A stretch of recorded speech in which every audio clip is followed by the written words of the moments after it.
Good evening and thank you for joining us. My name is Ronnah Nahabwe. With Winnie begins the Nakawuki on the sign language. But first, let's look at what made the headlines. In business today, 49 billion becomes bad debt. Uber charged for negligence. Whistleblowers put to door. 61% of Uganda's population locked up in poverty and financial insecurity. Agriculture, trade, all trapped therein. Hydro, solar and other energy sources carefully tended to as climate change informs progress.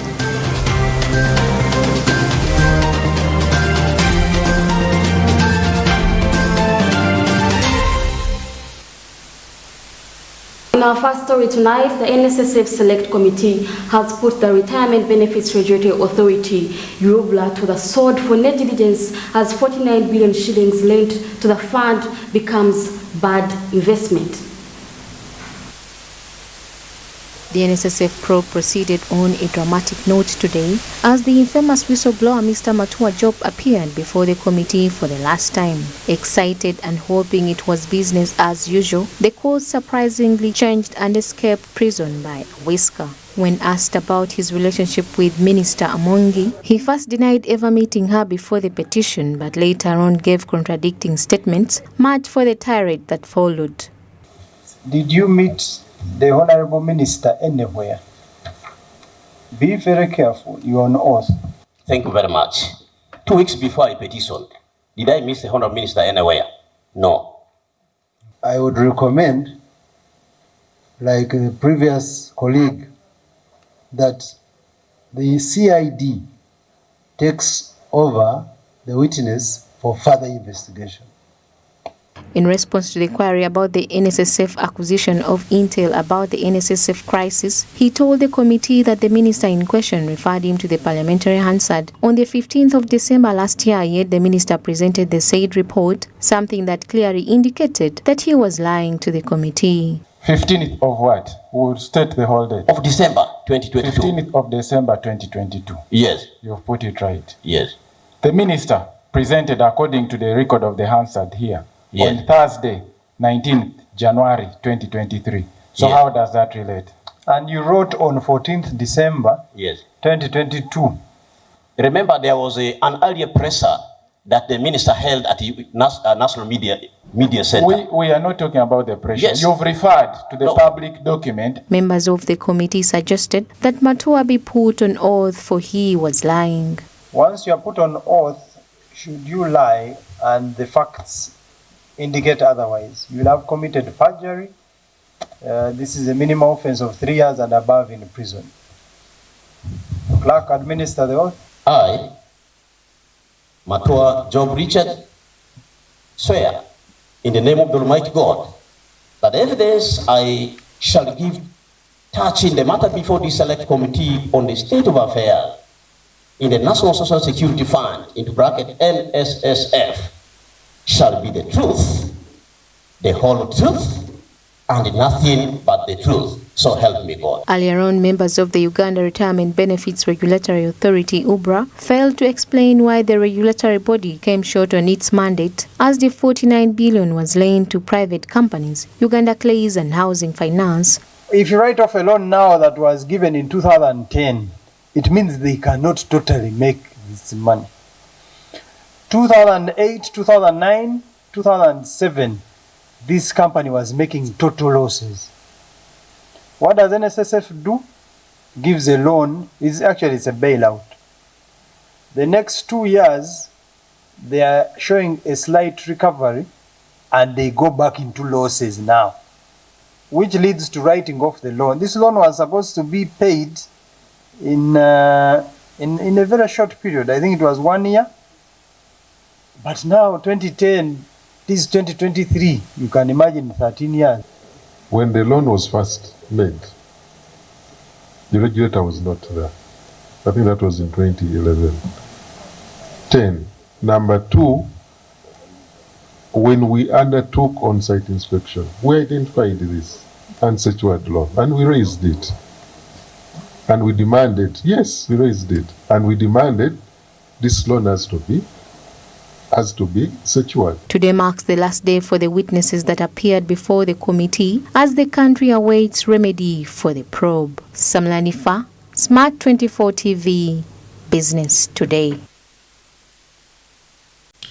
Now, away from that, the latest poverty report by Ministry of Finance has aligned the fact that 610 Ugandans are locked in poverty and financial insecurity. A small middle-class cluster is undermined by the fact that the majority of employment opportunities offer no caution against poverty. Although statistics from the poverty status report by the Ministry of Finance indicates a declining rate, 25.29 million Ugandans are locked up in poverty and financial insecurity. Government, together with other stakeholders, are determined in addressing the most affected regions, such as the North and Eastern Uganda. Report has some slight good news, although we are still in the struggle to end poverty, because it shows a slight decline from 21 to 20% of those who are below the poverty line. And it also tells why there has been this decline from the intervention the government has been making. The interventions we have been making have showed some significant impact on the poverty numbers. Uganda's poverty trend from 1992 to 2021 shows a long-run decline despite the impact of the COVID-19 pandemic. Multidimensional factors inform Uganda's poverty scope as financial services, asset ownership, energy access in rural and pre-urban areas, plus other factors staying alarming. The northern and eastern regions are facing a significant poverty crisis, largely due to the devastating impact of drought and floods on agriculture, plus land administration challenges. As a measure, government is encouraging citizens to invest in modern and preventive agriculture practices, such as irrigation, to limit vulnerability to future setbacks and chronic impoverishment. We have understanding of why poverty went up in those areas. The big issue was largely the drought and then the floods, but also poverty went up much higher in the urban areas compared to the rural areas. And so government is investing in irrigation, making sure that when drought hits, there are ways that people can continue to farm and not lose their crops. The other thing that government is investing in for these regions is land administration, to make sure that people can register their lands and have more secure investments, but also use their land to attract either capital or partners to invest in this land with. Investment in industrialization, environment, and human capital development seem likely strategies to tackle poverty through knowledge and skilling endeavors, as highlighted in the Budget Framework Paper and National Development Plan 3. We talked about investments in health, education, and many more. So these are some of the accelerators. I think that there are a couple of low-hanging fruits for us that has come very strongly here in the conversations today. The need for us to look at, for example, trade and industrialization within the context of the Africa Free Trade Continental Area Agreement. This becomes very important because we have, the biggest free trade area in the world, 1.4 billion people. Now, when you look at it from the correlation with the report we are talking about more people in the agriculture sector, organizing them to trade, then becomes very important. We've also looked at other areas such as on energy and renewables that becomes important for us to be able to move forward. We also need the electricity, we need the power for industrialization. It's an area of investment that's a low-hanging fruit for us, particularly Uganda that is blessed with a lot of natural resources. Again, now we have a very youthful population. Uganda's struggle to middle-class status is yet to be realized, as metrics such as equivalent average household income, poverty risk vulnerability, among others, are still worrying. Martha Nimsima, Smart 24 TV, Business Today. Moving on, Uganda is a growing force in the energy sector, and currently it is anticipating regional markets. Meanwhile, the charge that is threatened by the continuous climate change, with hydropower at 78, the biggest source of similarly threatened by the hydrologic setbacks that translate into the dented businesses. With an installed capacity of 1.07 gigawatts, Uganda's energy sector relies on hydropower. The investment in power generation infrastructure gains for serving domestic and anticipating regional demand as reflected in the Eastern Africa Power Pool and bilateral energy trade transactions. Nevertheless, climate change has presented a threat to Africa's energy security as droughts plague infrastructure such as the Kariba Dam. Local approach has been informed on such as it was with the 2005 drought. We see that during times of drought, currently in Uganda, during the seasons of drought, our smaller hydropower plants struggle a lot. You find that they are generating either at half of their capacity or even less than half. But when we have the rainy season on, they are able to generate at their full capacity. Similarly for the solar plants, when it's raining, now for them it's the reverse. When it's raining, they can hardly generate any power. But when the sun is out, which they depend on, then they generate at their full capacity. Energy integration, although considered a key area, is yet to be an integral solution. Solar energy at just 2%, biogas 6%, and thermal just 1%. Among other sources such as biofuels are still affected by shortfalls on efficiency for broad market utilization and still climate change. Looking at that, the highest pollutants or the highest global greenhouse gases are emitted from cooking space. And that's why we have the big challenge. So if we can minimize, and of course, reliant on biomass for cooking has its consequences and challenges on climate change. So we have to see that we can minimize not only climate change, but if you look at sustainable development goals, cooking affects a lot of them. Despite alternatives extended by other clean energy sources such as solar to cut the reliance on traditional energy sources, investment by both government and private sector entities is benchmarked on capital, efficiency, and impact assessment, all key areas that have to be streamlined. First, before we license the companies that generate power, we require for them to carry out environmental and social impact assessment studies for their plants. And in those studies, they're able to capture the impact of their projects on the environment, especially the adverse impacts. And therein, we need for them to be able to point out the mitigation measures. In spite of the fact that other energy sources are on the rise, proposing a central alternative to address climate change, conventional energy sources such as hydro remain pertinent, but with a clear call of awareness for the ecosystem demands. Ronnah, GOTV, Business Today.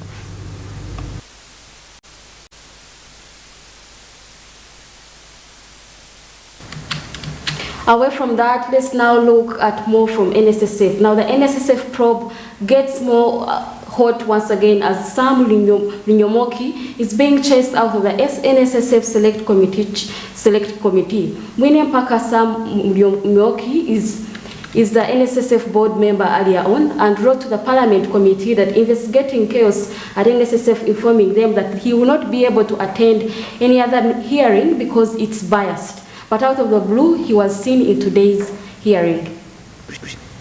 Sam Linyomoki wrote to the Parliamentary Committee investigating the chaos at the National Social Security Fund in February 2023, informing them that he would not attend the hearing and describing the committee as conflicted, prejudiced, and biased because it serves no purpose.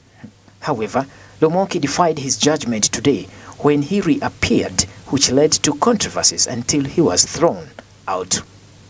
Not withdrawn because you are conditioning your withdrawal on something that has not yet happened. If at all, I will see this time. So I'm going to ask you, Dr. Linyomoki, to kindly leave this committee. Okay, thank you very much for that ruling. I take it. And given the fact that there are a lot of allegations that have been raised against me, I request the committee to give me time, space in the absence of my brother.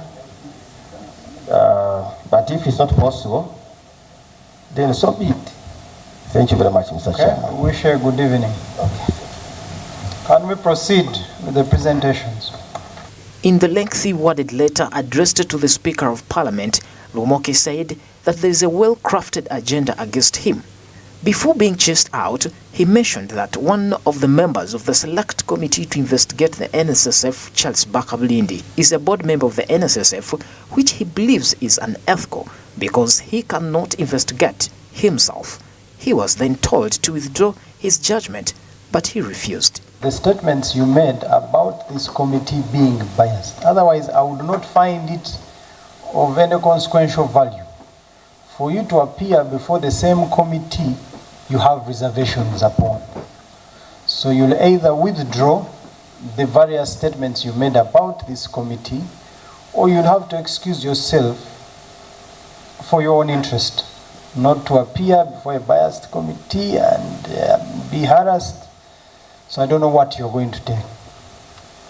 As I said, Honorable Chair, I stand by the petition, and if it's your view that I'm not given a chance to speak, then so be it. So be it. You know that whatever conclusions are made by people, allegations don't determine my destiny and purpose in life. So I suppose I have the justification, there is evidence, which I gave the Speaker. Immediately after that, lawmakers criticized the National Social Security Fund, that's NSSF, for giving 400 million every year to Central Organization of Free Trade Unions and the same amount to the National Organization of Trade Unions, the other union that has a representative on the fund board. Are you aware that the unions and some other beneficiaries have already received this money? Management is participating maybe in an illegality by giving people this money you approved in the budget? Because you are saying this money should not be spent until a work plan is produced. Yeah. But some of this money, the same board members are allegedly going to benefit. Maybe let me ask the chair. Chair, have you submitted the work plan for your 250 million? Oh, no. Can you hear me?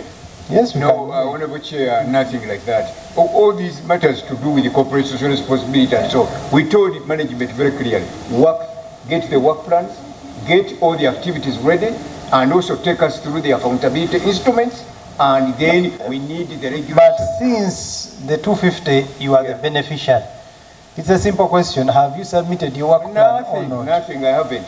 So you are still working on it? However, the problem was pushed to the former management headed by the former executive director, Richard Byarugaba. There are also allegations that in December 15, 2022, MOU signed with the Central Organization of Free Trade Unions was to regularize a controversial attempt to increase the amount of money given to the trade union. Bedson Mumbere, Smart 24 TV, Business Today. You're still watching Business Today, and thank you for sticking with us. Now, right now, you're going to have an interview with Juliet Akello, a member from the Civil Society Budget Advocacy Group. He's going to be breaking down with us the budget, the report that was released earlier today about poverty. Good evening, Juliet. How are you doing? Yes, so I would like us to begin from the budget itself. With a 50 trillion budget for the financial of 2023-2024 and with a drop in domestic revenue, how best could financing be achieved without extreme strain? Thank you, Ronnah. I'm called Juliet Akello, and I'm an economist with the Civil Society Budget Advocacy Group, commonly known as CSBAG. Now, the budget that is being said of being 50 trillion, usually finance prefers it the way they have set it, to say 49.9 trillion. Now, you indicate that the domestic revenue will reduce. It is actually discretionary expenditure which is going to reduce. It will reduce from about 25 trillion to about 22 trillion. Of course, we know that URA is given targets every other year, And from what they have collected, that is what we usually, government usually spends. And of course, there is a criteria for that expenditure. But just to say that in terms of financing, like you're saying, we know that government does its prioritization. That prioritization has a criteria as well. But what government does, and what is important, is that the sectors that government will have identified for prioritizing come from the NDP. It comes from the manifesto of the ruling government, which guides how money is going to be used. And so when we say that how shall we finance it, it depends on what exactly the Ministry of Finance has set out to enable the financing of that budget.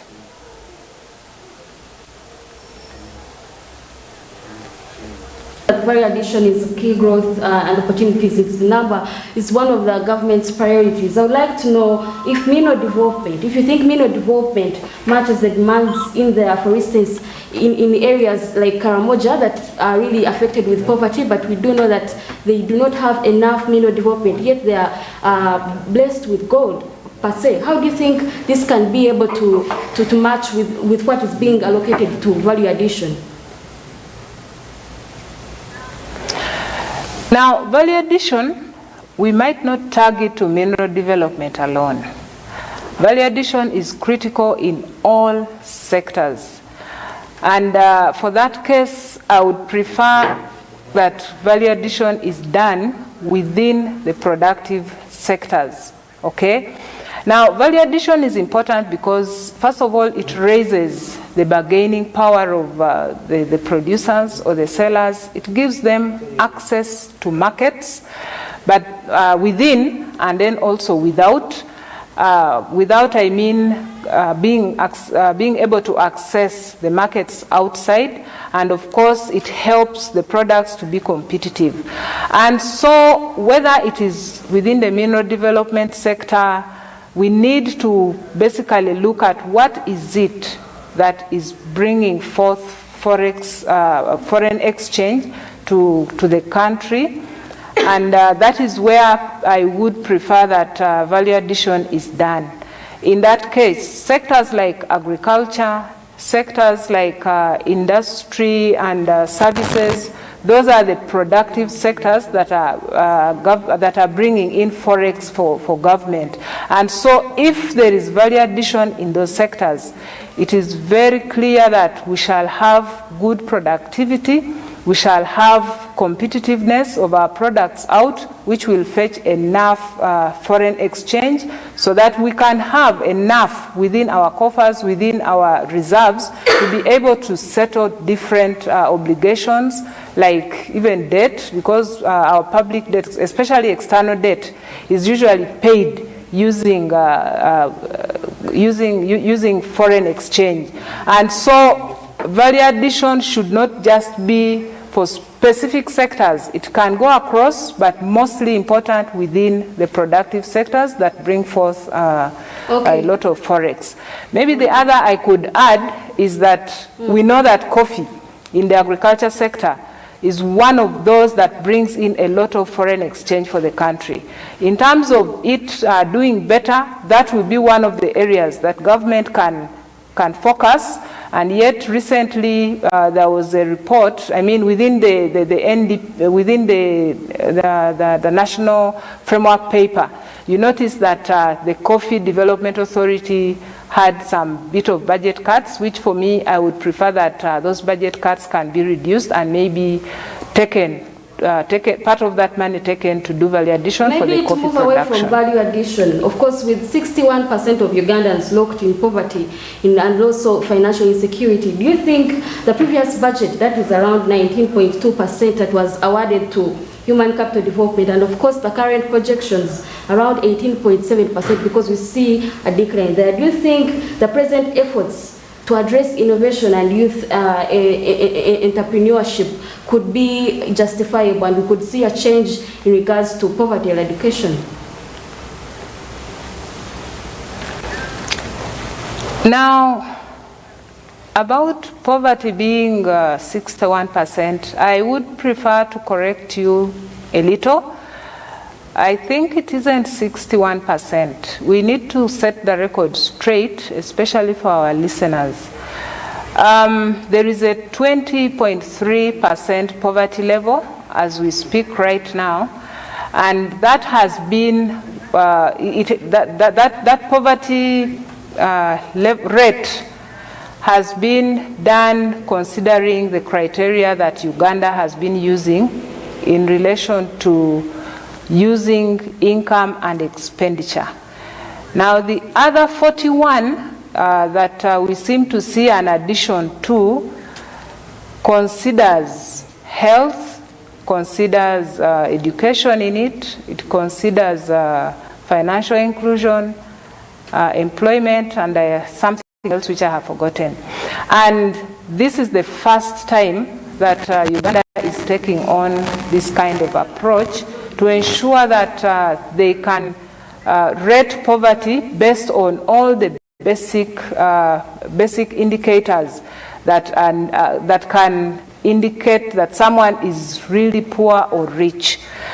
Now, when you add those, that is what comes through as a 61%. But it shouldn't be added because the parameters are different, the indicators are totally different. These are reports that were produced by the report today by Ministry of Finance.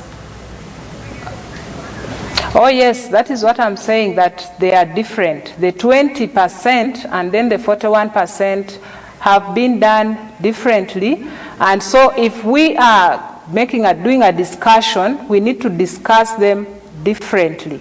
It is okay to have them within this discussion. However, the records have to be straight, because the 41% or 42%, that is a dimensional approach, you know, in terms of whatever records that they were trying to gather. The 20%, the dimensions are also kind of different. Okay. So it's still in that regard, I would like to still emphasize on the efforts that have been, put for poverty eradication. Why are they not reflecting nationally? What is your opinion on that? Now, poverty is a big thing. It depends on whatever perspective someone has in terms of rating poverty. Now, when we talk about what actually causes poverty, you consider the drivers that they looked at this time in that particular report. They were talking about floods, they were talking about pests and diseases, they were talking about COVID. Of course, we all know what COVID did. And so if poverty is supposed to reduce, maybe this document, this report can even further inform the priority setting within the budget. So what would happen is those specific drivers of poverty need to be targeted. They need to be mitigated to an extent that we see the rate going down. Unless that is done, then we shall continue seeing poverty going up. You single out the drivers, and then you are able to address the drivers, and you are able to do a prioritization in that regard. You know, this report also recommended certain topics or sectors that could be invested in so that we could attain the middle class and also eradicate poverty, including agro-industrialization. We have seen, some big steps in that regard, but then it also included parish development model. What are your thoughts? Do you think this is achievable? How do you think this is attainable in regards to poverty, in fighting poverty? Now, the parish development model alone might not drive out poverty, but it is a contributor to driving out. We notice that government has instituted or launched several programs, and all those programs are supposed to work together to ensure that poverty is eradicated. And I think that's why government has several programs. Now, with regard to the PDM, that is the parish development model. The parish development model has a very good objective. of course, to ensure that the subsistence economy has been brought into the money economy. Just like we know money is an issue in regard to measuring poverty. So how government can ensure that this works is the effective implementation of the PDM. With whatever has been happening, whatever we have been hearing, the flouting of rules, the flouting of implementation strategy, those are the things that will make the PDM not work. But if it is effectively implemented, if it is effectively monitored, if the people who receive the PDM finances use it effectively, then it is indeed going to work, because this time round, we know that this money is going to the household. And so if you have a household that is organized, then you are sure that they are going to utilize that fund properly, return it, and meanwhile, I just need to make it clear that the PDM funds are supposed to be returned. It's a revolving fund.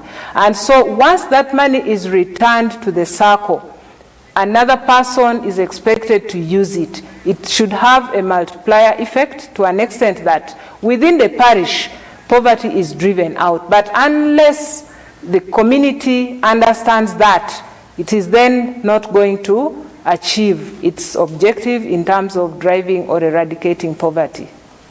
Let's now look at sustainable energy development. It was awarded around 2.5%. And we also know that we have around SDR loans that are amounting to 237.7 million from IDA and other electricity scale-up projects. But only 19% of the pre-urban areas are covered.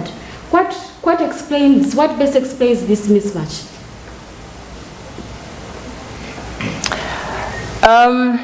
Energy is one of those factors that facilitate production, one of those elements that support in several operations within the household, within the enterprises, within service delivery, and it is critical that it is upheld. Now, in terms of how it has been distributed, number one, when we talk about it being not distributed well within the peri-urban, there are several factors that actually make government take energy or power to different places. Now, if you talked about power being transmitted into the villages, where you know that a particular community is poor, and yet they're supposed to use this generation to pay back the loan, are we sure that the community in the villages are able really to pay for the power? Because we are looking at it as one that has to have returns to an extent that government doesn't have to touch anywhere else but use the returns that are coming from that power to pay off that loan. And so in terms of distribution, the distribution also is affected by whether the people who are living alongside the areas where power is supposed to pass are willing to give up their land. You will realize that within communities, it is quite difficult, you know, to have land for government to compensate and people can move away so that that development of taking energy can go through. So some of these make it a bit difficult for government to actually achieve its objective. However, that does not stop them from going ahead to, you know, to do their feasibility studies, to do the counterpart funding that is expected, because the counterpart funding usually takes a bit of time for government to allocate to ensure that such a project takes shape. Yeah. How best do you think domestic revenue impact and poverty eradication efforts, that since we have 25.3 million Ugandans in the poverty bracket and 15.64 million people in the middle class, how best do you think domestic revenue impact economic growth can eradicate or spur the poverty reduction efforts? Please repeat that question again. I didn't pick it clearly. I'm saying, how best do you think domestic revenue impact economic growth and poverty reduction efforts, since we have 25.3 million people in the poverty bracket and only 15.64 million people in the middle class? How best do you think domestic revenue can spur poverty eradication efforts? Like I said earlier, it comes to prioritization, because if those sectors that I mentioned are not prioritized, those sectors that usually are productive sectors are not prioritized, that becomes a challenge in terms of raising enough revenue. However, there is an issue on planning. The kind of education curriculum that we take on as a country has an impact, a big impact on the kind of human capital that we have. Now, just to take you through is that if you look at the people, the students that graduate from different institutions, you realize that most of them are on the streets. But why is that? It's because of the kind of training that they are given. Does that training give them an opportunity to create a job or to look for a job? That is number one. The kind of planning that we do we plan between, is there planning between National Planning Authority and the education sector, where they are able to identify that at intake, they should take in a number of students for a particular course, such that by the time they are coming out, there is, a number of jobs that they can take on.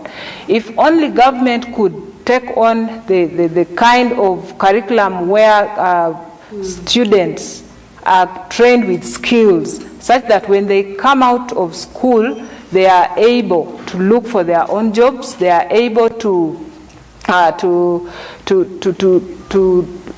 employ their fellow colleagues or any others, that would be one of the ways in which human capital development in terms of financing can improve on the poverty levels. Juliet, you speak of prioritizing these areas, but with the 79 trillion public debt that we all know, and with the increasing interest on loans, do you think this financing will be achieved? How do you think this approach is bound to work? Now, public debt, as recorded in the Auditor General's report, is up to 86.6 trillion. That is by financial year 2021 and 2022. I implore you to have an interaction with that report. Now, public debt is one of those things that is a bit difficult to understand. Public debt. Now, when it comes to interest payments, we know very well that interest payments are growing. Last year, I think we had about 4 trillion paying off interest rates, but this time government has budgeted for about 6 trillion. And once we are paying off such interest rates, it affects the domestic revenue that we collect, because then that is paid off the monies that Uganda Revenue Authority is collecting. And so it affects our service delivery, it affects operations, and that is why you notice that sometimes our service delivery is not up to scale, even if our budget is going up every other year. But because we have an obligation to conclude, we have that debt to conclude, to pay off, it makes it very difficult for government to provide the desired service delivery. As we conclude, Juliet, do you think the current marriage for both the budgetary performance and transparency offers hope to address the challenges like those addressed in the poverty report? As we conclude, yes? As we conclude, Juliet. Yes, as we conclude, yes, I can hear you. As we conclude this conversation, do you think the current mileage for both the budgetary performance and transparency that has offers hope to address some of these challenges that are exhibited in the poverty report? The poverty report has come at a time when the budget process is ongoing. It hasn't yet been concluded, especially for the next financial year. We are just halfway the financial year. We have a draft budget, that is the NBFP. And so between now and May, when the budget is fully approved, there are several things that can still change. There are several things that can be repurposed or in terms of being reprioritized. I know that will happen because it has usually happened. The budget that has been given to us is for discussion, is for identifying the gaps, and then putting forward what exactly should be prioritized.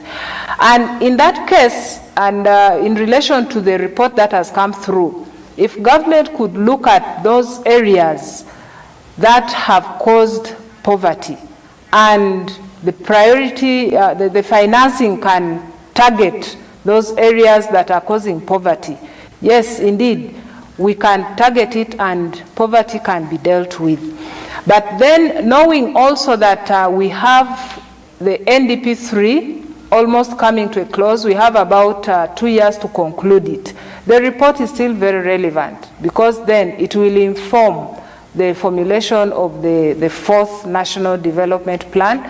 And I believe the recommendations or the findings can inform the development of the NDP 3. And so it does not stop at this financial year's budget.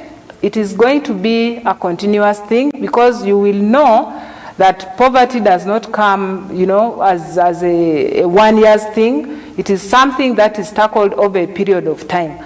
And so for me, I know that with the planning that is coming forth, all these interventions are going to be considered to ensure that poverty is eradicated. Still, in regards to that, in your opinion, why do you think so much priority has been awarded to governance and security? They've been taking a big chunk of the budget. Why do you think that is the case?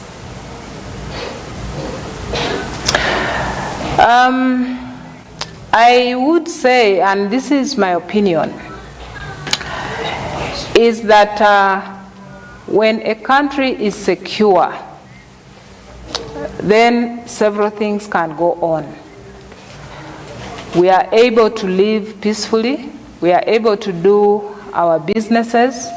We are able to grow. We are able to function properly. And so I would prefer that a security person could give further guidance or further response to that. But for me, as a lay person and one who is not within the security circles, that is the best I can offer.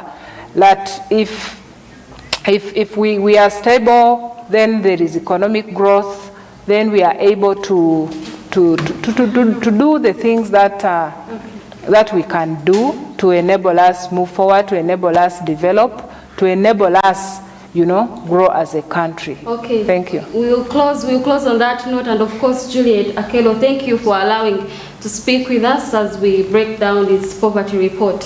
That conversation will usher us into a break, but please don't go away.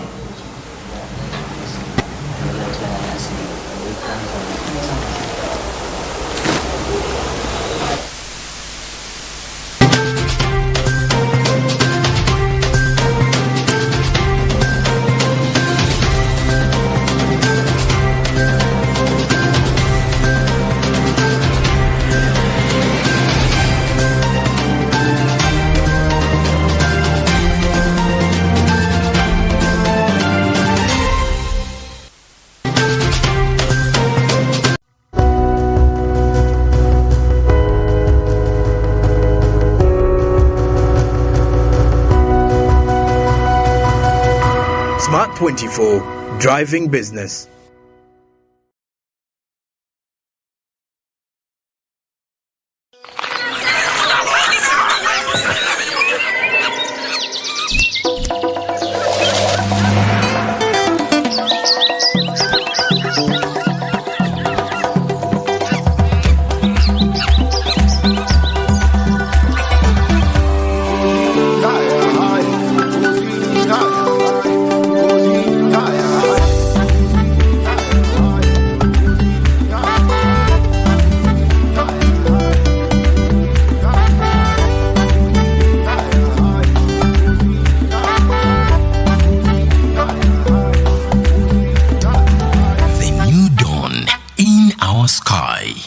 foot in Buto, the taste of Uganda in a new international park.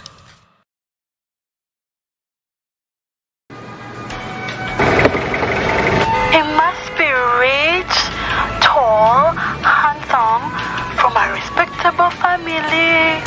He must have a maid because at our home we do not work. Conductor Masao. What? Obadde olobye ku ssimu? Yamunange anti GOTV enkolera. Nyumirwa omulembe omupya ogujjudde ebisanyusa omuli emikutu gya TV egisukka mu 8 n'egya radio nga kwotadde ne zifirimu ng'osinziirira wonna w'oli. Genda mu App Store oteeke app ya GOTV channels ku ssimu yo olwo onyumirwa ennaku 3 ng'olabira bwereere ewatali kozesa data. GOTV channels.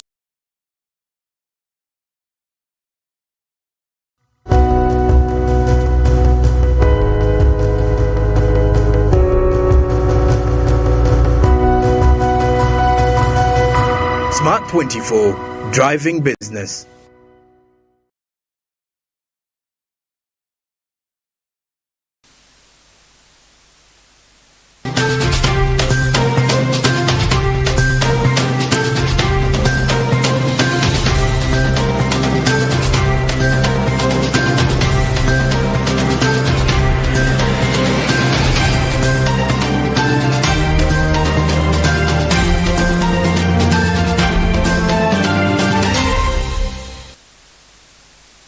You're still watching Business Today, and of course, thank you for sticking with us. Now, in our international news, let's look at the Turkey-Syria quake. Businesses have come to a halt as the death toll from the earthquake in Turkey and Syria surpasses 17,000 people. Tens of thousands more have been injured, and both countries, as the rescue workers struggle to locate survivors in the rubble of the fallen buildings amid a cold winter blast. Take a look. The death toll from the devastating earthquake that struck Turkey and Syria on Monday is now at least 17,176. That's according to the authorities. The death toll has risen to at least 14,014. The Turkish President Tayyip Erdogan said on Thursday while visiting the impacted areas in the southern city of Gaziantep. Information has it that the Anatolia tourism hub is expected to house the affected persons. Reports indicate that several markets and business buildings from both countries have been collapsed. The total number of deaths in Syria stands as at 3,162, including 1,900 in rebel-held areas in the northwest, according to the White Helmets Civil Defense Group, and also 1,262 deaths in government-controlled parts of Syria, and that is according to Syrian state media. Speaking as he visited several disaster zones on Wednesday, Erdogan vowed to take every necessary step and unite the state and nation so that they will not leave any citizen unattended to. Earlier in the day, the president acknowledged public concern over government's response, admitting the state initially had some problems at airports and on roads, but insisting the situation is now under control. Aid agencies have warned the toll is likely to rise significantly higher, especially in Syria, as search and rescue teams sift through the rubble of thousands of collapsed buildings amidst freezing weather conditions faced with risks of aftershocks. A number of factors have contributed to making this earthquake so lethal. One of them is the time of day it occurred, when the quake hitting early in the morning. Many people were in their beds when it happened and are now wrapped under the rubble of their homes. With cold and wet weather system moving through the region, poor conditions have made reaching affected areas trickier, and rescue and recovery efforts on both sides of the border significant more challenged once teams have arrived.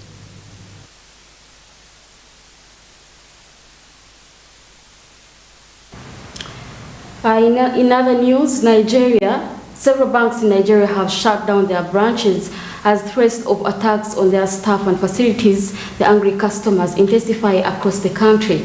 Over the past week, customers have become increasingly frustrated by the inability of the banks to provide basic banking services. This led them to spend long hours in banking halls and at the automated teller machines.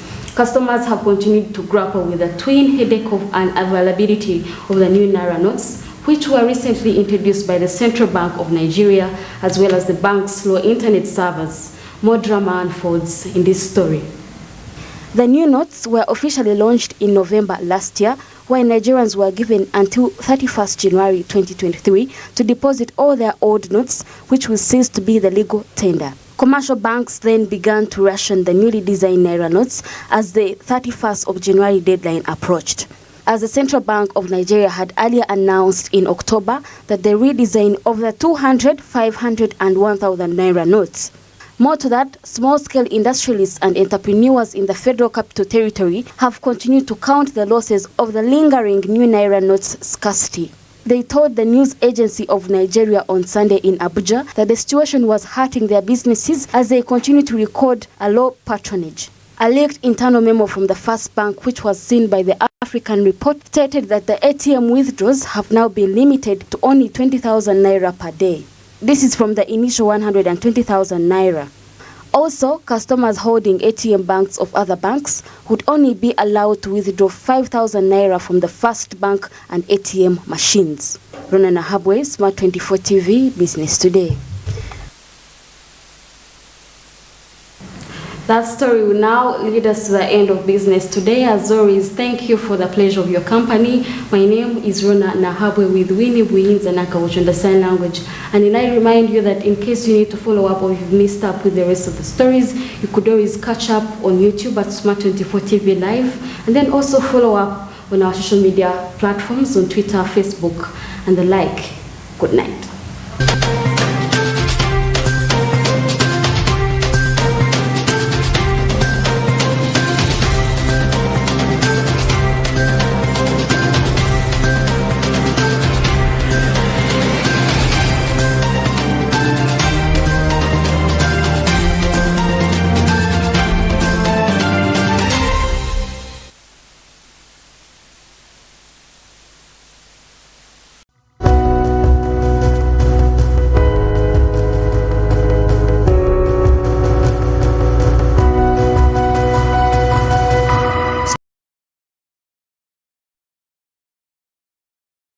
Say goodbye to paperwork and travel costs. Now every MTN customer can register to invest in securities anytime and anywhere with Zabu in a few